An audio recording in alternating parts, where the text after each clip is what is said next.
From the main man here that we want to listen to. Before I give you his resume, I just want to tell you there's one rule I want you to go ahead and break today. And when the family and friends, especially the family, you might get a little emotional, a little teared up here. There's no crying in baseball. Today, we're going to allow it, okay? After high school, Rick pitched for the Philadelphia Phillies in the Winter Peninsula League in San Francisco Bay Area in 1968.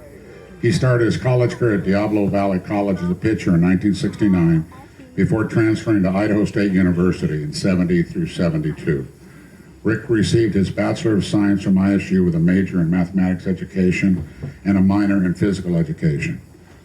Rick began his college coaching career assisting Babe Sakia, I might have mispronounced that, as a pitching coach in 1973. Coach Baumann began his coaching career in 1971 as the assistant coach to head coach Bill Durham for the Pocatello Rebels American League baseball team in Pocatello, Idaho. Yeah! Yeah! Go Indians. Oh wait, they're not the Indians anymore, my bad. He took over as the head coach in 93 and promptly won their first state championship. Baumann began his teaching career in the fall of 73 at Kuna High School in Kuna, Idaho. Baumann coached basketball, volleyball, yes, and golf during his 4 years at Kuna. Rick got back into baseball as he took over the head coaching position at Minnetonka High School in Rupert, Idaho. In 5 years with the Spartan, he was 98 and 38. The Spartans won 4 district titles in 5 years, second in the state in 81, and won the state championship in 1982. He also coached the Minnetonka Sage American League baseball team while in Rupert and helped the team attend the state tournament 4 of the 5 years he coached them. Rick began his head coaching career in the fall of '82 as the head coach at Treasure Valley Community College Chuckers. During his coaching career, he garnered a 609 win, 409 record baseball coach. In 90 and 92, the Chuckers won the regional championships while an NJCAA affiliate. In 1990, the Chuckers won the district playoffs and qualified for the national tournament in Grand Junction, Colorado, where they finished 5th in the nation. In 96, the Chuckers were runners-up in the regional tournament. Rick moved to athletic director at TVCC in the fall of 1996. During his tenure of 10 years, the athletic department went from 5 athletic programs to 17 as they switched from the NJCAA to the NWAC. He also oversaw facility changes and transportation changes for the athletic department. During his span as athletic director for the college, Rick coached the baseball program in 2002 and the softball program for TVCC in the spring of 2003 and 2004. Rick resumed his baseball career in the fall of '06 and coached the Chuckers for 6 more years until his retirement in 2012. In 2010, the Chuckers won the Eastern Division playoffs of the NWAC and qualified for the championship tournament. In 2011, the Chuckers finished 34 and 12 for their 4th straight trip to the playoffs. While coaching in the NWAC, Baumann's coach career was 190 and 88. He was inducted into the NWAC Hall of Fame in 2018. Rick was named District Coach of the Year in 1990, Regional Coach of the Year in 90 and 92. He was the head coach of the West team in the Olympic trials in 91 and coached several players who went on to represent the United States in the 92 Olympics. He also coached the Alaska Gold Panthers in the prestigious Semi-Pro League in Alaska, winning the Alaska League Championship in '94. Rick also received his Master's in Education and Sports Studies in 2001. The man who this field is going to be named after, Mr. Rick Baumann.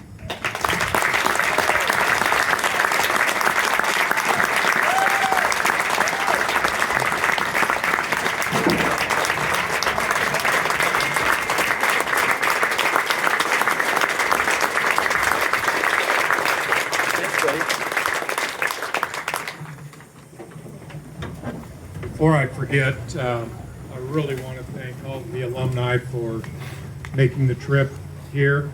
I know it's an effort for you and your family, but believe me, I really appreciate hearing all the stories that the rest of us coaches didn't know about last night, either in the dorms or on road trips.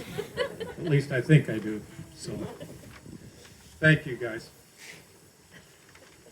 Gary, the 2 guys that you were talking about, the 2 90-year-old guys, were mowing sand, by the way. I want you to know that. And I'm a lot like Mo and Sam in the fact that I've loved baseball all my life. I'm in the top of the seventh inning, the game of life, and I'm hoping to enjoy the eighth and ninth innings. So I could not be more excited about this honor of having the field named after me.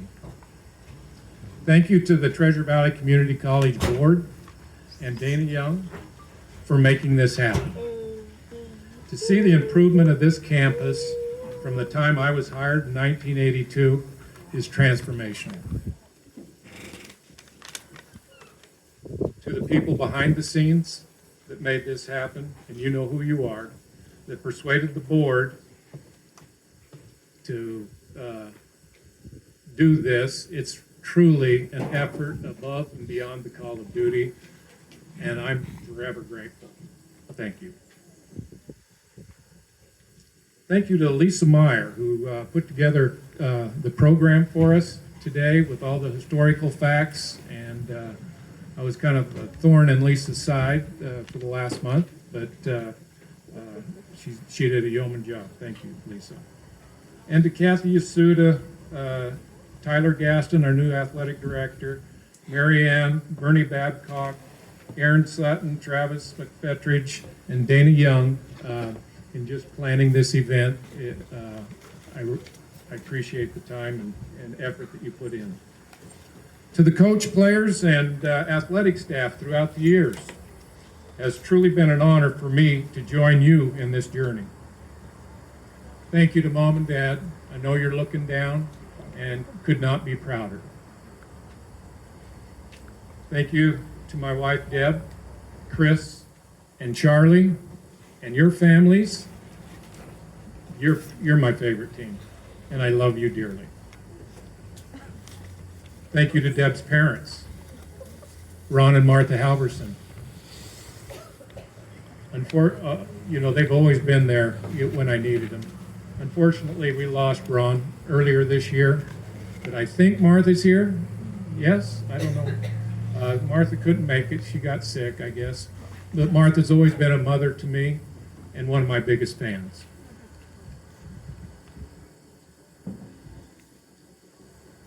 I've been retired for 12 years. And over those 12 years, I've watched a lot of baseball. Mostly right here, watching the Chuckers play at Elks Memorial Field. But I've also watched the Boise Hawks, coached by Gary, and I'm amazed at the poise and confidence that his teams play with. The Hawks have generated a professional experience in the Treasure Valley, and Gary is primarily responsible for that. I followed Russ's career as a coach. It's like he said, he played for the Minico Spartans, and I had the privilege of coaching the Spartans for 5 years, culminating in a state championship in 1982. Russ is, I coached the Legion team, and what Gary said, I coached the Legion team, the Minico Sage in Rupert also. And it's really in the summers that you see players develop. And I saw Russ go from being a backup starter to the starting catcher to go on to play Division I baseball at New Mexico State.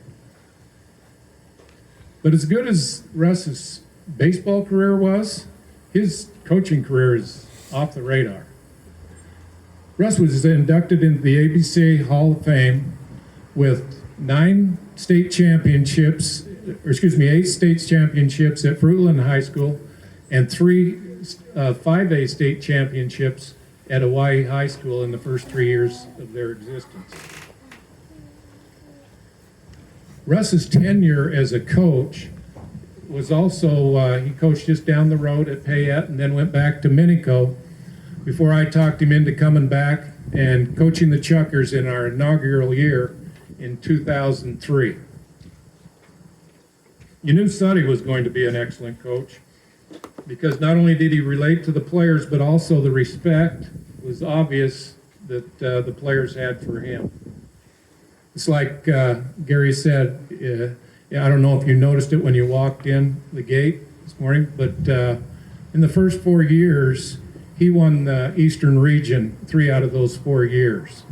Before Montana State Billings recognized his talents, and then he went on in 2018 and 19 to coach the Yellow Jackets and dominate the GNAC.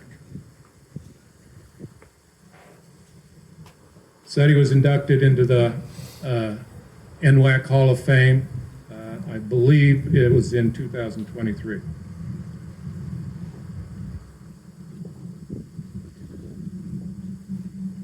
When I first came here, I had a reporter right from the Argus come over and interview me, and he asked me a question that has turned out to be very prophetic.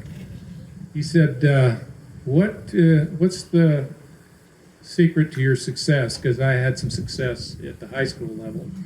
So this was my first year at the college level, and I couldn't think of anything, and I said, well, I guess just to surround myself with good people. And I think that's what I've done. Since my retirement, I've either assisted or admired these coaches go on to greater heights. 90% of them came through our program, which makes me very proud. Besides Gary, Russ, and Aaron, there's Eric Smith, who played on that real good 1990 team for us, and then came back as a sophomore and was our starting second baseman. Eric came back to coach with me and Gary and also work in our athletic department in athletic development. Marty Henry played Legion ball for me, and I talked him into coming and playing for the Chuckers. Well, Marty still holds the single season record for wins and the career record for wins for the Chuckers. Marty has been our longtime pitching coach and coached with me, Russ, and Suddy over those years. He has developed many Chucker pitchers to go on to play four-year baseball and professional level baseball. Troy Bidwell also came out of our Legion program in my hometown of New Plymouth. Troy, I really believe, could have played professionally, except for the fact that he tore his labrum in his throwing arm, which really limited him.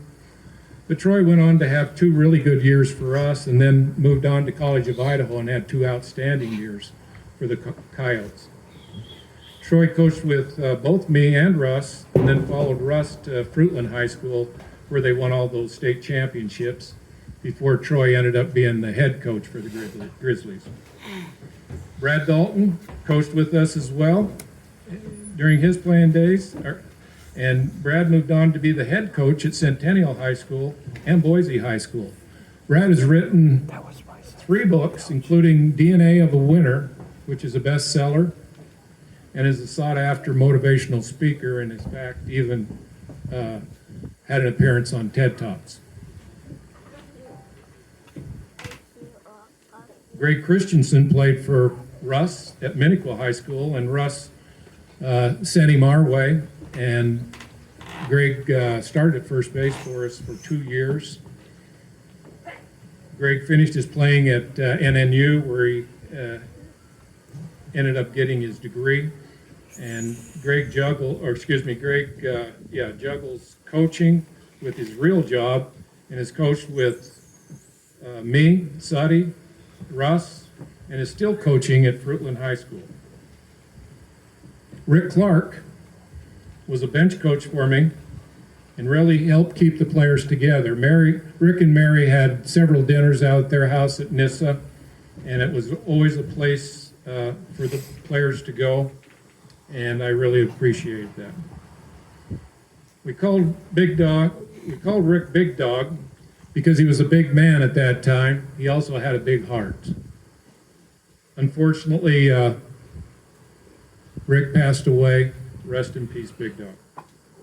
Steve Luby was another bench coach for us, and actually we got him from the west side of this state. He ended up getting a job in Vail, Oregon as a physical education teacher, but I still remember him racing over here to coach with Suddy and myself, and he went on to coach with Dave Nakama and then ended up being the head coach for 2 years.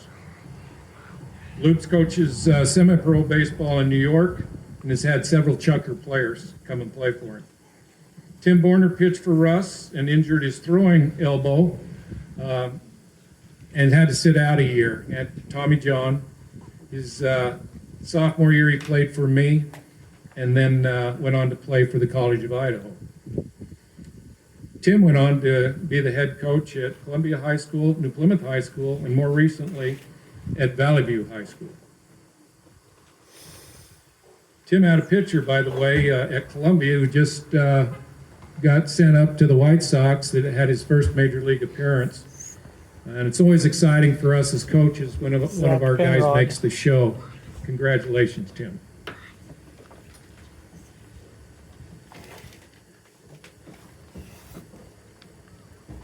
Then we had a couple of Division I players come back to Ontario. So, of course, I talked them into joining the staff. Aaron McKenzie, who played for Gary and myself, he was the 1-2 punch for me with Jason Hamill on the team in 2002. A word of advice, though, is don't get between Aaron and an umpire. It was at Dixie State. We had a close play at the plate, didn't go our way. And next thing I know, there's Aaron and the umpire face to face at home plate. So I run out there and I get in between them. And as it was, everybody else showed up at home plate also. And I think Aaron got pushed from behind, and Aaron's a big man. He knocks me into the umpire, and the umpire's telling me, "Get your hands off me." I'm like, "Hey, I got pushed." And he goes, "I don't care. You're out of here." I think that's the only time I ever got thrown out of a game.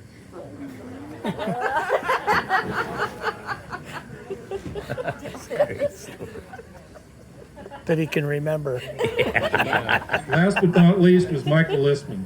Michael played his high school baseball at Ontario High School and was on that really good Legion team that won the state tournament in 2006. He bypassed us. He went right to Oregon State.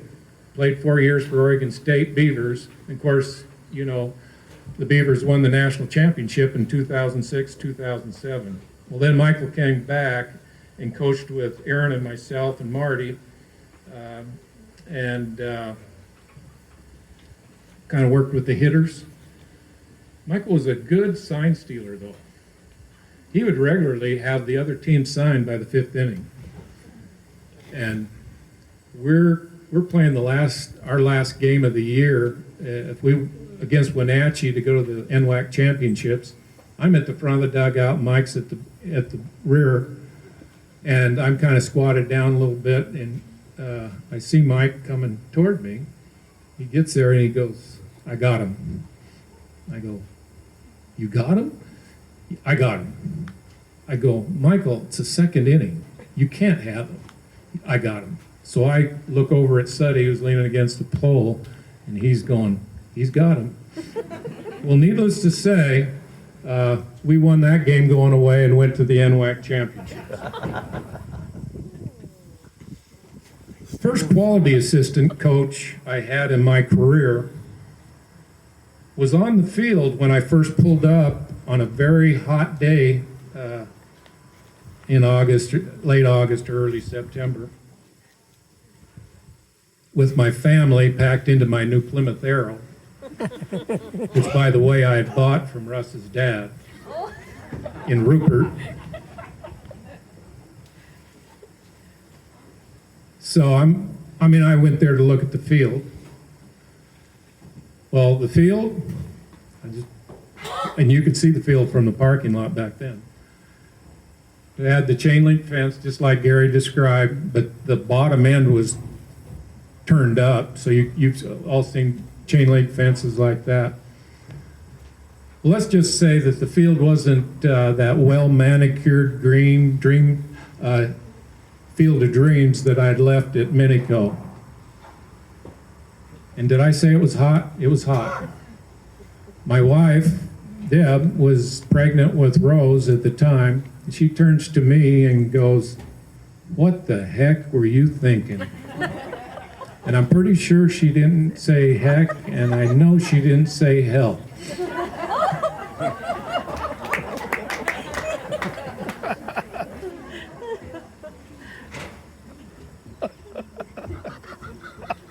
But the guy on the field was putting his team through the practice, and his name was Bernie Babcock. Well, it turns out Bernie is a student at the college, and one day I'm in my office, and he comes in and he goes, "Hey, Coach," he said, "we got a lot of good players on campus that I think could give you guys a good game." I was looking at him like, "What? Have you lost your mind?" I didn't take him seriously, but I remembered his brashness.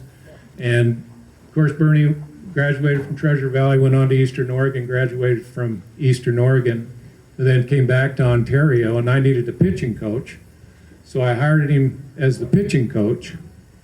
The best baseball decision I made up to that point. Listen to this.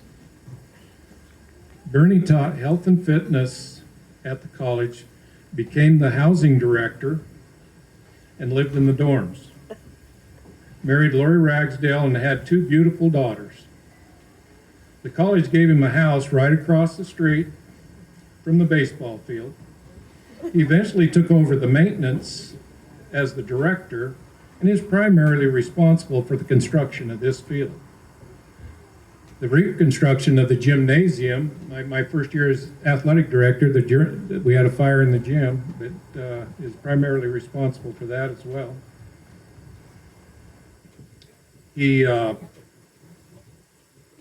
Which, by the way, the fire, I was accused of setting the fire at the gym, and I'm just here to tell you that that was not true.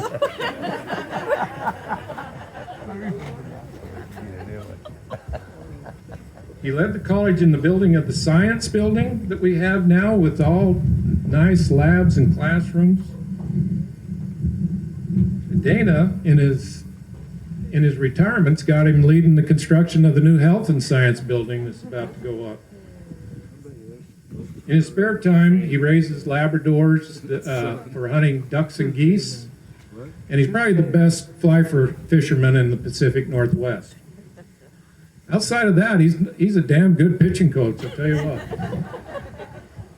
That sign out there, that should say Baumann and Babcock Field, seriously.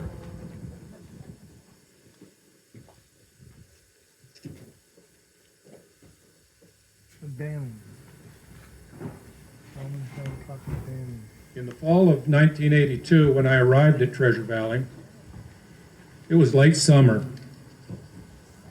And luckily, we still had some time to recruit. But the guy I replaced, Bill Taylor, left me some really good players.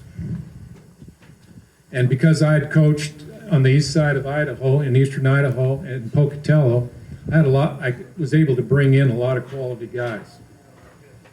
I want to stop right now because on that team there were 3 guys that are not with us anymore. 2 of those outstanding players were right here from Ontario, Matt Alvarado and Brian Davidson. Matt was the best hitter, maybe the best hitter I ever coached, seriously. I mean, you come out and watch him take BP and he's just hitting rockets everywhere. Brian Davidson, I think, was probably the best athlete that I ever coached. He had actually came here, he was going to be a wide receiver for Boise State, but Bill told me that he was going to come play, but wasn't sure, but Brian showed up, and I'm glad he did. And Brian Cornell, who just passed away just a few years ago, was our catcher. I see Ron Barris here. He and Ron were, if we played a doubleheader, Ron caught one, Brian caught the other, and they're both outstanding players. Brian was even a better person.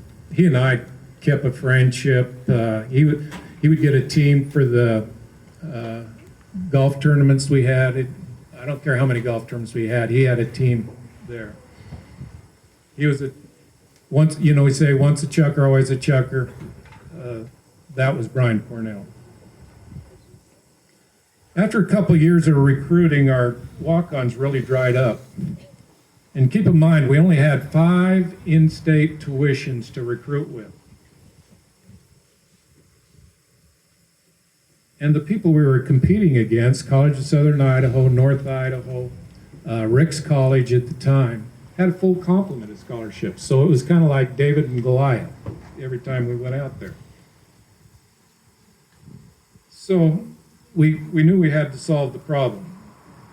It's kind of like putting a Rubik's Cube together. You know how you try this and you try that? Well, we tried bringing in more players in the fall to the detriment of Gary. We'd bring in, say, 50 players. I don't know about 90 players, but we brought in 50 players and we'd have to cut to 30 because that's the only, we could only take 30 inside with us in the winter. And then, of course, down to 24 because that was the only number of uniforms that we had. I marked it on my calendar every year, you know, cut day. I mean, bringing a young man in and saying, hey, you can't play here anymore was maybe the toughest thing I ever did as a coach. Another thing we did is we looked at our leaders, and if our leaders could get in student government, then they'd get their tuition paid. Or if they were good residents in the dorms, they could become an RA. And if they were that, then they would get their meal plan done or paid and their room paid for. Ron Combe was our admission director and was really influential in getting international students to campus. And of course, I had connections in Canada.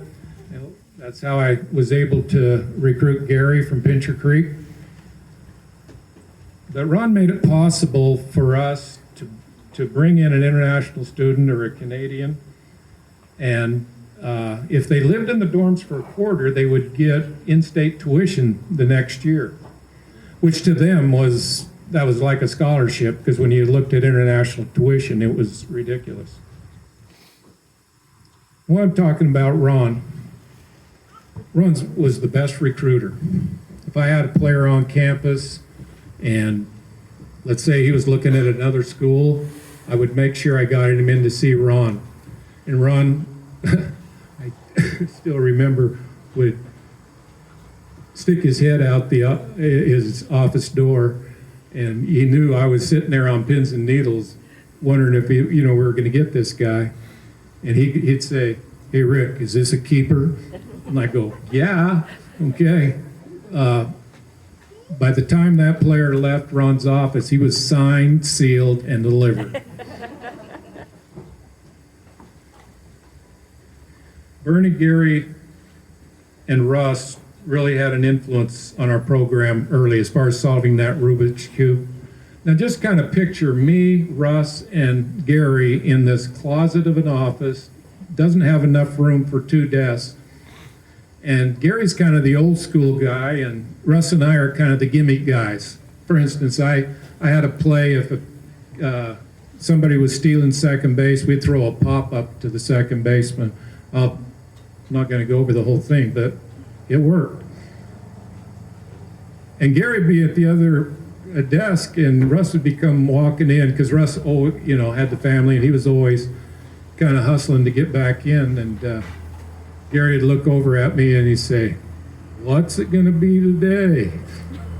Well, right on cue, Russ would come in, hey, I got this first and third play.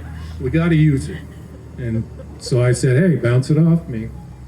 He said, well, when in the first and third defensive situation, or offensive situation, we'll get the guy to lead off and entice the pickoff at first base. But when he takes the lead, he kind of gets back from the baseline.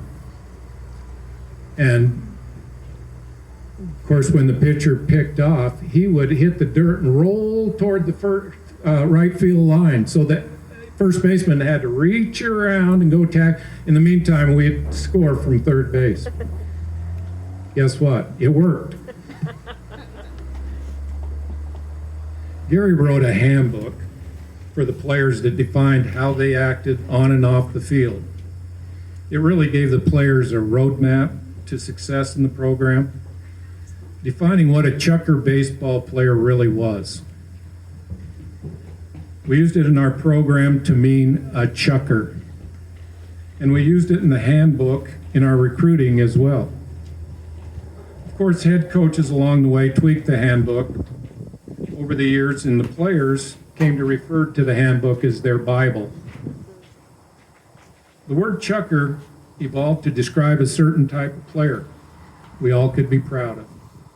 If you ever saw us play or practice, we were a little bit different. Our players sprinted on and off the field at all times. If we had a guy hit a home run, he didn't sit there at home plate and pound his chest and flip the bat and jog around the bases. He raced around the bases. If we had a pitcher coming in from right field, he sprinted in from the bullpen and letting the other team know he was ready.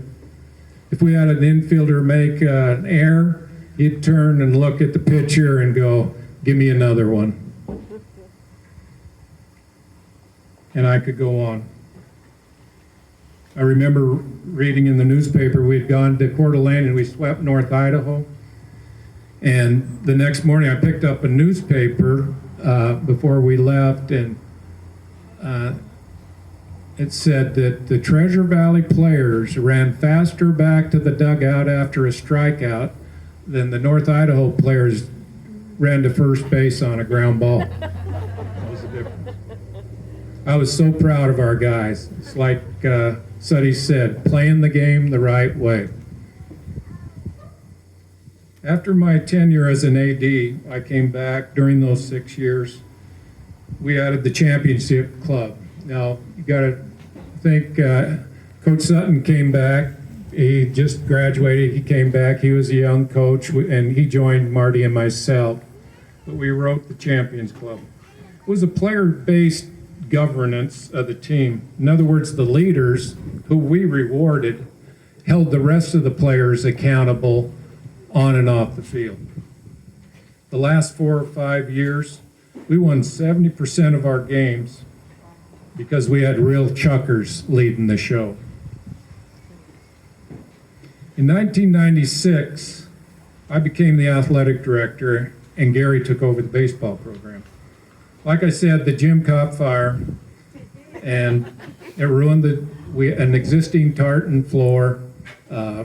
We had some Brunswick uncomfortable bench seating, and just lights, everything. So we took our men's and women's basketball team on the road. I learned to be an athletic director the hard way. I also learned a lot about the people at the college I worked with, not the athletic department, because I knew I had a great staff. What I'm saying is the entire college, so the administration, the faculty, the staff, the students. I would go to these other towns where we had a home game, Payette, Weiser, New Plymouth, and people I had never seen in an athletic event were sitting there in orange rooting the Chuckers on. We added Chrissy Van Tol and Eric Smith in athletic development. We formed for the first time the Treasure Valley Community College Athletic Booster Club.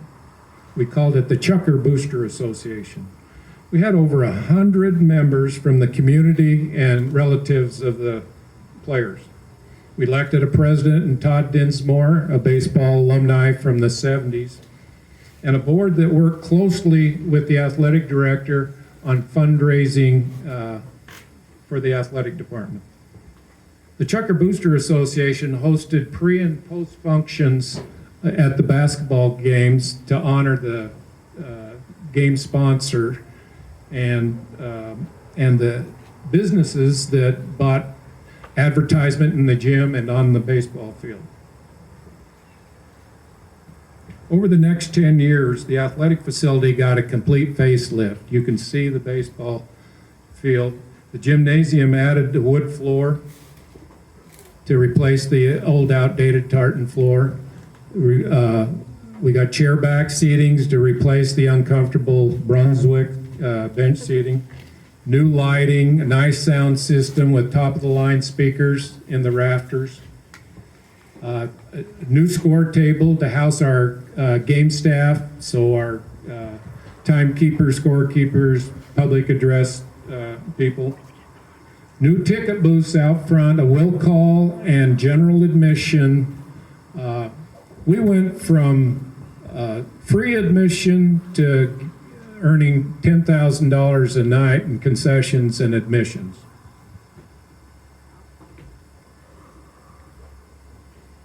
The athletic department got a whole new attitude. We went from being the doormat of the Scenic West Athletic Conference to vying for conference championships. The only problem we had was the administration wanted to add more sports. So they wanted to add soccer, tennis, cross-country, track and field in men's and women's sports. And so we went to the Scenic West, and they said, you know, they were going to stick with their core sports, which were volleyball, men's and women's basketball, softball, and baseball. We were the only school in the state of Oregon that wasn't in the NWAC. So the administration moved us, switched affiliations from the NJC2A to the NWAC. The change was both traumatic and exciting for the college. Traumatic in the sense we lost all of our head coaches because they wanted to compete at a national level. And I don't blame them as far as that. But exciting because we added new programs, more student athletes. We were able to build new housing on campus. And probably one of the major things was our funding increased so we could get on a even level with the people we were playing against in Oregon and Washington. In your program, if you look, you can see a history of the field. The additions to the field over the years, plus a chronology of the college baseball program and the summer baseball programs. How it became to be known as Elks Memorial Field, and when that happened, I wasn't able to document. A lot of the old Elks guys have passed away, and with them, they took all of that knowledge. There was a contract that was entered into between the Elks Lodge and supported Babe Ruth baseball and the college. And I know that that contract expired. I do know there was one individual that was responsible for organizing and regional tournaments and state tournaments at this field, and his name was Rudy Morostica. We had hoped to have the history on display when you entered in the ballpark today, and which would have honored Rudy and the Elks. In the display would be a well-deserved honoring of Rudy and all the recognition he brought to himself and Ontario Elks number 1690, which was a place in the Babe Ruth Hall of Fame in 1993. We also plan to honor the Chucker baseball jerseys that have been retired, along with the ex-Chuckers that went on to play Major League Baseball. I'm told that that's going to happen down the road at a future event. I would like to highlight a few things. For instance, the college first played baseball in 1965. The first 3 years, 65, 66, 67, they played on junior high and high school fields. In 68, the guy who hired me, Gary Farnsworth, was the coach, and that was the first year that they played on this field. We've got a picture in the program, I believe, of four of those 68 Chuckers and a picture of the field. One of those players was Wayne Nordhagen, who went on to play for the Chicago White Sox and the Toronto Blue Jays.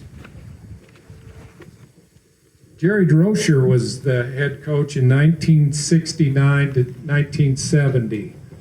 And Coach Droscher had a shortstop by the name of Len Sakata. And Sakata went on to play for the Baltimore Orioles and the New York Yankees. After Scotta's playing days, he ended up being the coach for the Medford A's, which was in the Northwest League, and the Boise Hawks were in that league. So I waited for Medford to come to Boise, and I attended that game. And after the game, I introduced myself to Len, and his eyes were just like, whoa, yeah. I said, hey, Len, how did Droscher ever get you from Hawaii to Ontario, Oregon? And he tells me the story. He said, well, when he recruited me, he told me we were going to schedule some games in Hawaii. He said he was sitting in his dorm and he's looking at the schedule for that spring and he didn't see any games in Hawaii. So he went to Droscher's office and confronted him. And Droscher says, Hawaii? I meant Hawaii. Now, I don't know if Sakata was pulling my leg or not, but he did tell me that that experience that he had, that was the best decision in his baseball career up to that point. And yeah. Ed Aronson followed me as the athletic director here at Treasure Valley Community College. Ed played baseball for his dad, Noel Aronson, in 1976 and 77. Noel coached the Chuckers from 1973 to 1977. Ed's teammate on that team was Jeff Lottie, longtime pitcher for the St. Louis Cardinals, and pitched in the World Series in 1982 and 1985. That Chucker team in 1976 went to the NJC2A World Series.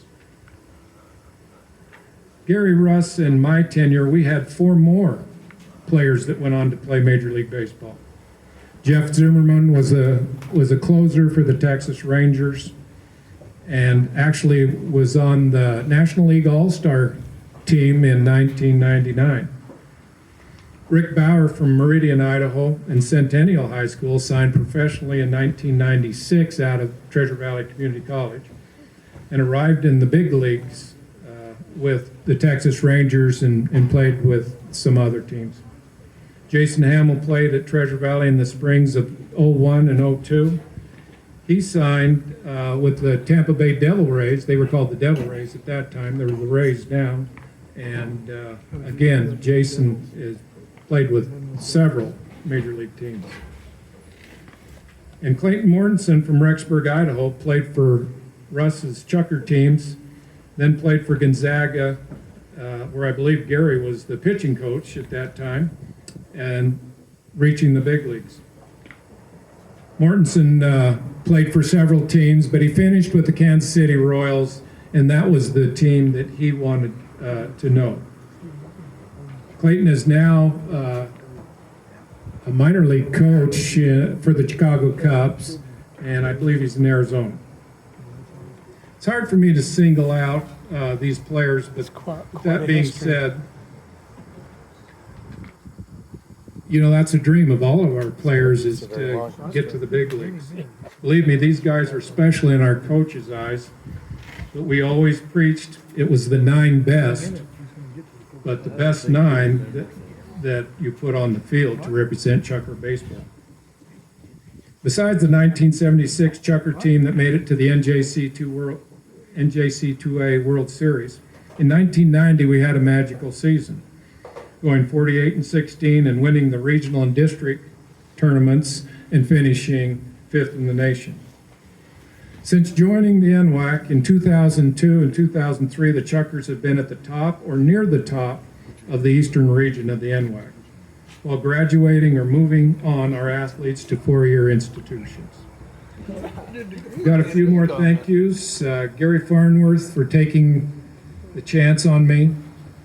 Drake Wallach did it the right way, was a teacher and a basketball coach. Jason Ficca, basketball coach and a good friend. Bus Connor was our co-head basketball coach with Jason, and Bus was a real pro. Ron DeBilius, who taught me how to sell myself as an athletic director. Heidi Cardiser, Probably the most intense coach I ever knew, but the sweetest. Bill Feely, longtime friend and umpire. Ron Barris, great catcher, great umpire, awesome friend. Dave Dwyer, would just drop in your office and BS. Always loved Dave. Bert Glandon, president here, I took it to heart.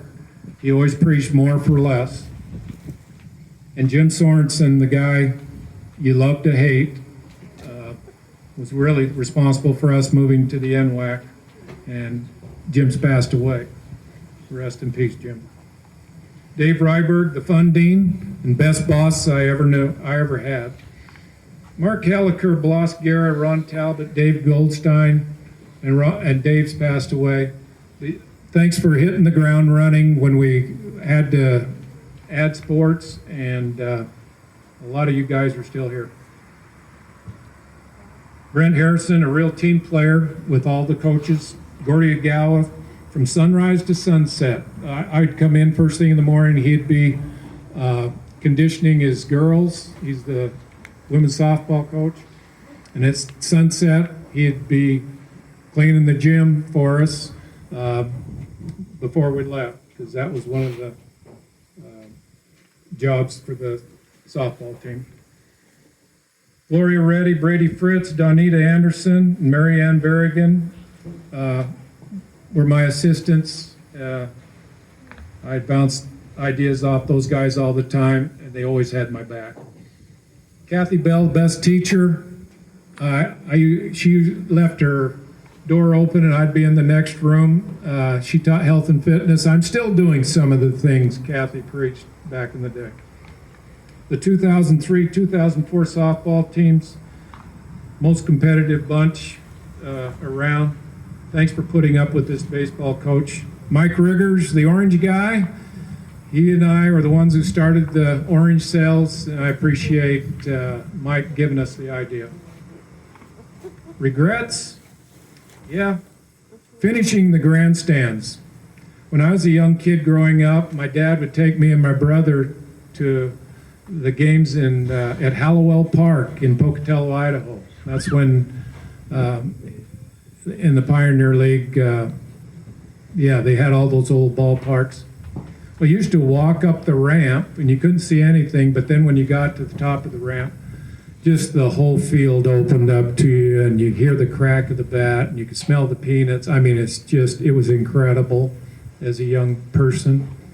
And that's what I really wanted to do here, is when you walk up the ramp. So I wanted to finish the grandstand over to first base and the grandstand over to third base.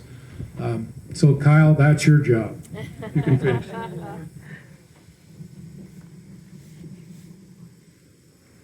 And that's the same feeling I get when I'd come to practice. When I got through that right field gate, it didn't matter what kind of day I was having up to that point. When I got inside this ballpark, inside the fence, a whole new world opened up to me. It was kind of an Alice in Wonderland effect. And so now to look out there and see my name above the scoreboard, I really appreciate that honor. Thank you very much. Woo. Good job, Rick. All right, go.